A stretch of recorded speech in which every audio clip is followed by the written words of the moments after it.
Mas tem o outro lado da anistia, que é muito pouco citado, que é o perdão para os crimes que o Exército cometeu contra o povo brasileiro. Não, e digo mais, que desde sempre. Isso. Porque não foi o primeiro golpe militar que a gente sofreu. Exatamente. E nunca houve nenhum tipo de julgamento, acho de que, nada. sei lá, naquela época do tenentismo prenderam meia dúzia e ainda assim foi doméstico, foi um negócio, foi uma coisa, foi uma penalidade meio Galileu, assim, uns troços meio assim. Tipo, cara, foi só uma repetição de erros de mais de 100 anos, né? De simplesmente deixar a coisa acontecer, faz o que quiser e depois então depois a gente e a impressão que eu tenho é que isso tem dois efeitos. O primeiro efeito é, de repente a gente não pode falar de nada.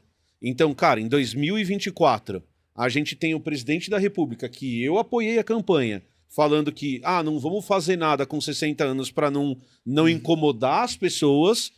E aí eu fico incomodar os militares, incomodar os militares especificamente. A desculpa foi que era para não parecer uma homenagem. Isso, né? Mas na verdade é para não incomodar os militares. E aí o segundo efeito que eu tenho é que dá uma impressão de aconteceu, mas a gente meio que perdoa. E aí é por isso que movimentos como a Comissão da Verdade são importantes e movimentos como a gente ter livros e outras coisas para falar são importantes. Na visão de vocês, na visão da historiografia, isso que eu falei tem algum sentido? A anistia tem esse pedaço, esse papel também? Tem. Vocês acham? A forma que a anistia foi feita, né? Eu acho que é importante a gente contextualizar que no final da década de 70, o Brasil já estava caminhando para uma abertura, desde o Geisel. A partir do Geisel, que é o penúltimo presidente, foi o Geisel e o Figueiredo. Dos dois nem era para ter chegado até lá, né? Não. Tecnicamente, era pro Castelo Branco. Não, ele ia acabar. O Castelo Branco, quando ele toma posse em 64, através do golpe, ele promete que ia devolver em 65, 66. Né? Vai ter eleição, vou devolver. Eu vou ficar aqui. Era um golpe cirúrgico. Sim. E aí a gente vai devolver. Vamos organizar. Você já ouviu essa frase? Vamos organizar aqui, daí depois a gente volta. Exato. Era pra ser tipo Portugal, né? Que foi lá, não sei o quê, convoca novas eleições. Cara, era pra ser igual foi no golpe do Getúlio, né? O primeiro, né? Não, deram o golpe, os militares, depois abriram a eleição, que daí ganhou o Dutra, né? Não, o Dutra foi em 45. Foi em 45. Você tá falando do golpe de 30. Isso. Da Revolução de 30. Essa Revolução de 30 não durou muito tempo. Em 34... O Getúlio entrou como presidente, mas era presidente, tipo assim, eu fiquei 4 anos no poder, o Getúlio, né? E depois, agora que tá contando o mandato. E aí, em 37, ele criou ele e os militares e outros grupos, sobretudo os fascistas brasileiros, né, os integralistas, eles criaram a farsa do Plano Cohen. Sim. Falando, rapaziada, os comunistas estão armando um golpe. É sempre a mesma desculpa. É sempre os comunistas. Justo o Plano Cohen. Enfim. Um nome desse. Não, é bizarro. E aí os comunistas... que gosto de comunista. Se fosse o nome Kovsky, talvez desse um pouco mais crível, né? Plano Stalin, tá ligado? Sei lá. E olha o que a gente... Skovsky. E olha o que a gente tá falando, né? De novo esse papo, né? Por isso que é importante relembrar. Papo. É lógico. Pra não rolar de novo, entendeu? Exato, fica sempre essa história. Né? Esquece e daí se repete. O comunismo é um bode expiatório em vários momentos, né? E aí, em 37 ele dá o golpe e em 45 acaba a ditadura. Então o Brasil também viveu algumas ditaduras, tá? O Brasil passou por muitos golpes. Os militares, tem um historiador que esqueci o nome, cara, mas o próprio Getúlio, né? O próprio Getúlio. É um golpe. Ele tem um golpe em 30, Revolução de 30. O golpe Estado em 37, que é o Estado Novo. E os militares dão um golpe nele em 45. Isso. E aí vem a eleição, né? Depois. Né? Isso, que é o Dutra, né? Do Dutra. E depois ele volta. Depois ele volta eleito. Aí eleito... Pela primeira vez. Já, assim, cascudo de política, ele é eleito já velho, assim. E, né, no fim dele, ele se mata. Mas a história do Brasil é uma história, principalmente do período republicano, até um pouco antes do republicano, sobretudo na partir da Guerra do Paraguai. Os militares, eles têm um papel protagonístico muito grande na Guerra do Paraguai. O Brasil, ele lidera a Tríplice Aliança, né? E quando os militares eles voltam da Guerra do Paraguai, eles voltam e dizem, cara, a gente tem que ter um papel protagonístico. Sim. Porque a gente, honestamente, o povo não sabe. O Figueiredo falava isso até o final, o povo não sabe votar. Figueiredo em 85. Ele falava que o povo tem cheiro... Eu prefiro o cheiro de cavalo do que o cheiro do povo. E aí o Alexandre Garcia, né, aquela figura curiosa que a gente conhece, né? Ele é o grande porta-voz do Figueiredo. E aí na última entrevista do Figueiredo como presidente, o Alexandre Garcia entrevistando, pergunta assim, e aí, cara, o que você tem a dizer aí pro Tancredo, que foi eleito, que ele não tinha morrido ainda, né? Acabou de ser eleito, o que você diz pra ele? E aí o Figueiredo falou, o que eu tenho a dizer pra ele é boa sorte e que seja tudo bom. Aí o Alexandre Garcia, e pro povo que votou nele, o que você diz pro povo? Ele, pro povo? Que me esqueça. Presidente, cara. Esqueceram. Esqueceram, conseguiram. Conseguiu, ele conseguiu. Esqueceram, né? A história do Brasil é isso, cara. É militar se envolvendo. Teve a grosseria dele com a Glória Maria também, não teve? Teve algumas grosserias, é bizarro, né? Os militares, eles têm essa visão, muitos militares têm essa visão de que eles sabem como resolver a bagunça. Eles são moralmente superiores. E eu fiz um episódio no História Meia Hora chamado Corrupção na Ditadura Militar. Que eu fiz uma lista de vários eventos, de várias... Mas não teve corrupção, cara, não. Eles eram ilibados. Delfim Neto, Transamazônica, Itaipu. Cara. Se eu começar a listar, o próprio Fleury também, né, os caras que foram presos. Mas vamos chegar nele. Com as cadernetas. Cara, tem uns escândalos, assim, surreais. Enfim, o episódio eu conto lá. Então, isso é muito claro pra gente. E a gente viu agora recentemente com o último governo, né? Que foi um governo militar, né? Muitos militares estavam nos ministérios. E sei lá, de funcionário público, acho que foram milhares. É surpreendente. Foi um governo militar. Dentro do Ministério do Meio Ambiente, a gente sempre fala que os caras estavam em todas as era secretarias, em todos os lugares. Então a gente viu o que é ter militar no poder. Um monte de encostado, né? A maioria, né? Não é nem dizer que eles estavam lá para fazer um grande trabalho a favor dos militares. Não, só encostar, ficar coçando o saco, ganhar um dinheirinho, ficar lá.